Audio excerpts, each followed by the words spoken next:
नमस्कार मित्रांनो.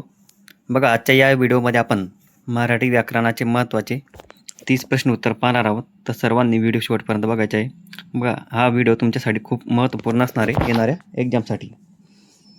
बघा, या ठिकाणी बघा, मराठी वर्णमालेत क्ष आणि न्य यांना डॅश डॅश म्हणून स्थान दिले गेले आहे. बघा, तुमचे योग्य उत्तर असणार आहे पर्याय क्रमांक क, संयुक्त व्यंजन. क्ष आणि न्य यांना संयुक्त व्यंजन म्हटले जाते. आता बघा, स्वतः हे कोणत्या प्रकारचे सर्वनाम आहे? बघा, याचे उत्तर आहे पर्याय क्रमांक ब, आत्मवाचक सर्वनाम. आत्मवाचक सर्वनाम. यानंतर बघा 28 नंबरचा प्रश्न. 28 नंबरचा प्रश्न बघा, मुलांनो शांत बसा या वाक्यातील क्रियापदाचा अर्थ डॅश डॅश आहे.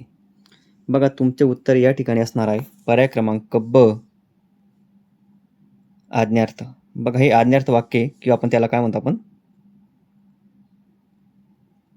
आज्ञार्थी वाक्य. बघा, हा प्रश्न बघा, पांढरे स्वच्छ दात मुखाची शोभा वाढवतात या वाक्यातील विशेषण ओळखा. बघा, याचे योग्य उत्तर असणार आहे पर्याय क्रमांक ड, पांढरे स्वच्छ. नामाविषयी माहिती सांगणाऱ्या शब्दाला आपण काय म्हणतो? विशेषण. ओके.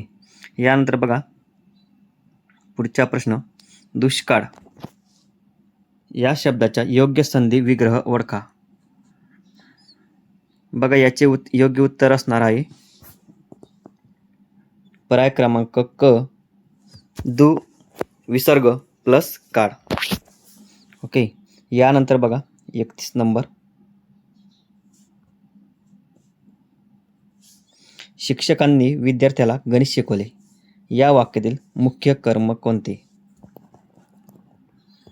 बघा, मुख्य कर्म विचारले. या ठिकाणी आपल्याला 2 कर्म दिलेली आहेत. बघा, विद्यार्थी हे एक कर्म आहे आणि गणित हे एक कर्म आहे. विद्यार्थ्याला हे जे कर्म आहे हे आहे अप्रत्यक्ष आणि गणित हे आहे प्रत्यक्ष कर्म. आणि प्रत्यक्षात कर्माला काय म्हणतात? मुख्य कर्म. म्हणून आपलं उत्तर काय असणार आहे? गणित. पर्याय क्रमांक क. 32 नंबर, नवरात्री हा शब्द कोणत्या समासाचे उदाहरण आहे? बघा, याचे योग्य उत्तर असणार आहे पर्याय क्रमांक ब, द्विगु समास. नवरात्री हे द्विगु समासाचे उदाहरण आहे. 33 नंबर बघा, गायीने दूध दिले या वाक्याचा प्रयोग ओळखा. बघा, देणारी काय? गाय. बघा, गाय काय आहे? या ठिकाणी कर्ता आहे. कर्ता. आणि त्यानंतर आपल्याला काय दिलंय? कर्म दिलंय. आणि त्यानंतर काय आहे? क्रियापद. अशी आपली वाक्याची रचना आहे. कर्ताला जर प्रत्यय जोडलं असेल, बघा, कर्ताला जर प्रत्यय जोडले असेल आणि क्रियापद जर भूतकाळी असेल तर त्याला आपण काय म्हणतो? कर्मणी प्रयोग. त्याला आपण म्हणतो कर्मणी प्रयोग. ओके. यानंतर बघा 34 नंबर, डोळे या शब्दाचे लिंग कोणते? बघा, या शब्दाचे लिंग विचारले आपल्याला. आता बघा, डोळे हे अनेकवचनी शब्द आहे. हा काय? अनेकवचनी शब्द आहे. त्याच्या एकवचनी शब्द काय येईल ते बघा पहिले. डोळा. आणि बघा, आपण काय म्हणू शकतो? तो डोळा. तो डोळा. आणि तो काय? पुल्लिंग. म्हणून आपलं उत्तर काय असणार आहे? पुल्लिंग. पर्याय क्रमांक अ. 35 नंबर, घर या शब्दाच्या समानार्थी शब्द डॅश डॅश नाही. बघा, यामध्ये घरचा कोणता शब्द आहे जो समानार्थी नाही? तर याचे उत्तर बघा अरण्य. बघा सदनचा अर्थ पण काय होतो घर, निकेतनचा अर्थ होतो घर आणि गृहचा पण अर्थ काय होतो घर.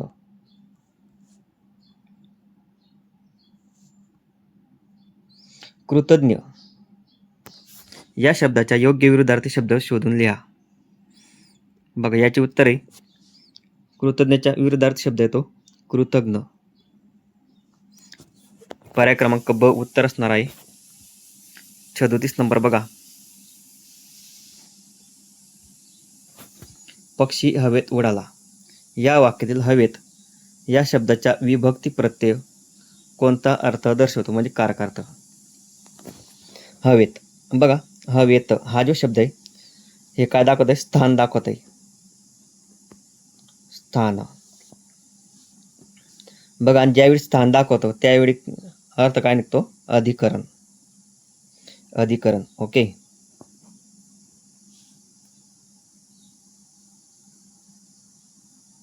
अडोतीस नंबर. वाघ या शब्दाचे स्त्रीलिंगी रूप काय होईल. वाघ बघा याचे स्त्रीलिंगी रूप होईल वाघिणी. पर्याय क्रमांक ब वाघिणी. 39 नंबर बघा. शाळा या शब्दाचे अनेकवचनी रूप काय येईल. शाळा बघा शाळाचे अनेकवचनी रूप येईल तेच राहील शाळा. पर्याय क्रमांक ब.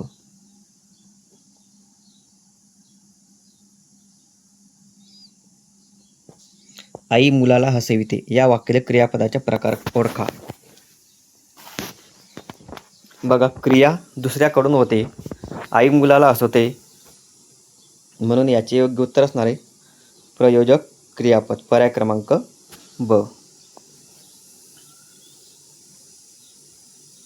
41 नंबर बघा. रामाने आंबा खाल्ला असेल. बघा असेल असं येतं आहे. असेल हा शब्द काय दाखवतो भविष्यकाळ दाखवतो. म्हणजे बघा वर्तमान काळ एक ऑप्शन कट होईल, पूर्ण भूतकाळ कट होईल. आता पहा खाल्ला असेल तर क्रिया पूर्ण दाखवते याच्यामध्ये म्हणजे काय पूर्ण भविष्यकाळ.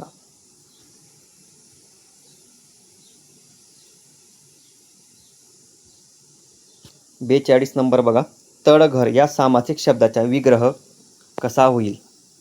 तळघर तर याचे योग्य उत्तर असणार आहे तळात असलेले घर. पर्याय क्रमांक ब तळात असलेले घर. मित्रांनो व्हिडिओचा कंटेंट आवडत असेल तर नक्की सबस्क्राईब करायचे आहे. बघा हा व्हिडिओ तुम्हाला येणाऱ्या परीक्षांसाठी खूप महत्त्वाचा आहे. 43 नंबर बघा या ठिकाणी. अधोरेखित अव्ययाचा प्रकार ओळखा. तो अंथरुणावरून उठला. अंथरुणावरून उठला बघा अंथरुण या ठिकाणी काय नाम आहे आणि त्याला वरून हे प्रत्यय लागलेलं आहे म्हणजे काय शब्दयोगी अव्यय.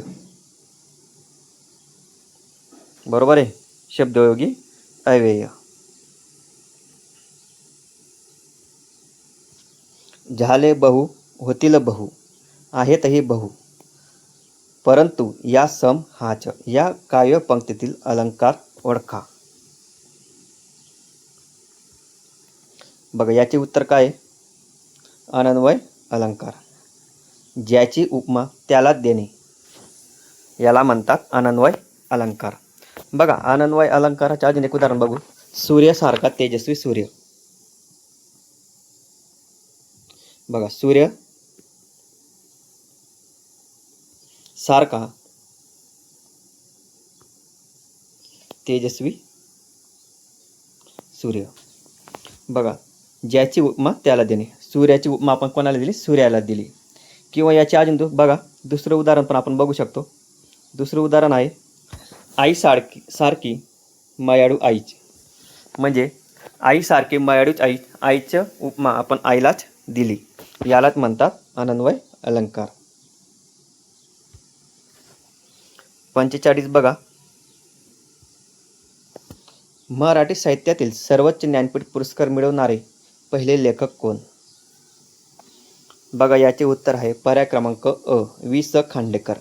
त्यांना ययाती या कादंबरीसाठी त्यांना ज्ञानपीठ पुरस्कार मिळालेला आहे.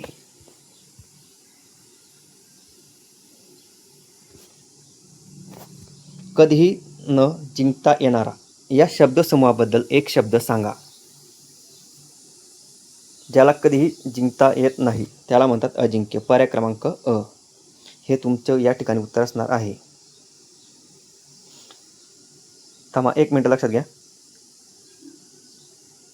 बघा याचे योग्य उत्तर आहे अजेय. बघा याचे योग्य उत्तर असणार आहे अजेय. कधीही न जिंकता येणारा, ज्याला कोणी जिंकू शकत नाही त्याचे उत्तर आहे अजेय.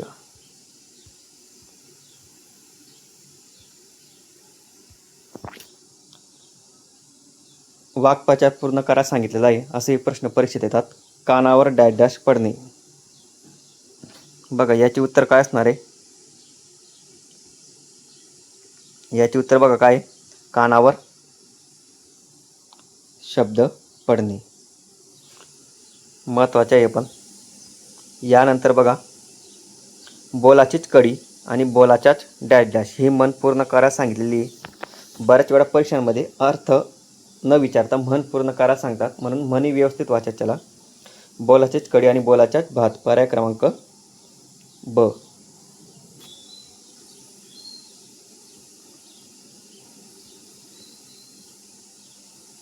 दोन शब्द जोडताना कोणते चिन्ह वापरतात. विरामचिन्ह ओळखा सांगितलेलं आहे. दोन शब्द जोडताना कोणते चिन्ह वापरतात. बघा हे सर्व प्रश्न तुमचे PYQ आहेत. ओके, प्रिव्हियस इयरचे प्रश्न आहेत. तर बघा विरामचिन्ह या टॉपिकवरही आपल्याला प्रश्न विचारलेला आहे त्यांनी. बघा दोन शब्द जोडण्यासाठी आपण काय करतो, संयोग चिन्ह वापरतो. पर्याय क्रमांक क हे तुमचे उत्तर असणार आहे या ठिकाणी.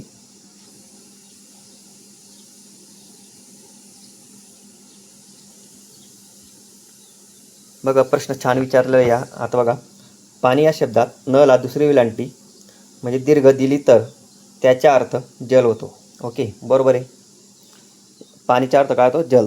आणि जर न ला जर पहिले वेलांटी दिले तर त्याचा अर्थ काय होईल. बघा याचे योग्य उत्तर आहे. बघा प्रश्न मोठा आहे पण उत्तर सोपं आहे. तर याचा अर्थ असणार आहे हात. ओके, उत्तर काय असणार आहे हात. बघा असा सोपा प्रश्नही विचारला जातो. शब्दांच्या एकूण किती जाती आहेत.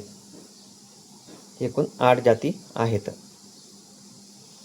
बघा यानंतर 52 नंबरचा प्रश्न. या व्हिडिओमध्ये बघा आपण काय घेतोय, 30 प्रश्न घेतोय आणि या अगोदर आपण 25 प्रश्न घेतलेले होते.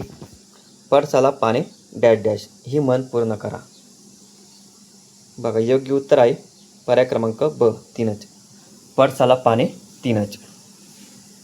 आणि बघा याच्याशी समानार्थी म्हण जर विचारली परीक्षेत, याच्याशी समानार्थी म्हण जर विचारली तर काय येईल, घरोघरी मातीच्या चुली. घरोघरी मातीच्या चुली काय येणार आहे,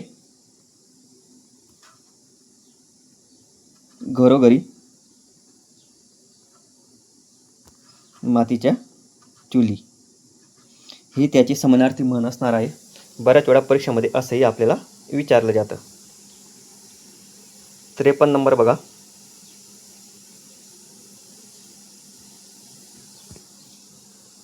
कवी वैर या शब्दाची संधी बघा काय आहे. 4 पर्याय दिले ते या ठिकाणी. बघा आपले योग्य उत्तर असणार आहे पर्याय क्रमांक क. पर्याय क्रमांक क. यानंतर बघा 54 नंबर बघायचे आपल्याला या ठिकाणी. उंटावरचा शहाणा या अलंकारिक शब्दाचा योग्य अर्थ काय. उंटावरचा शहाणा उत्तर आहे पर्याय क्रमांक ब, मूर्खपणाचा सल्ला देणारा. 55 नंबर बघा. समुद्राने अथांग रूप धारण केले होते. या वाक्यातील रस ओळखा. बघा याचे योग्य उत्तर असणार आहे तुमचं बघा हे सुद्धा आपल्याला पाठांतर करायचे आहे किंवा लक्षात ठेवायचे आहे. अद्भुत रस. अद्भुत रस. मित्रांनो या ठिकाणी आपण 30 प्रश्न उत्तर घेतलेले आहेत. पुन्हा आपण याच्या पुढे हा व्हिडिओ कंटिन्यू ठेवणार आहेत, बरोबर. तर चला सर्वजण आपण भेटूया पुढच्या व्हिडिओमध्ये.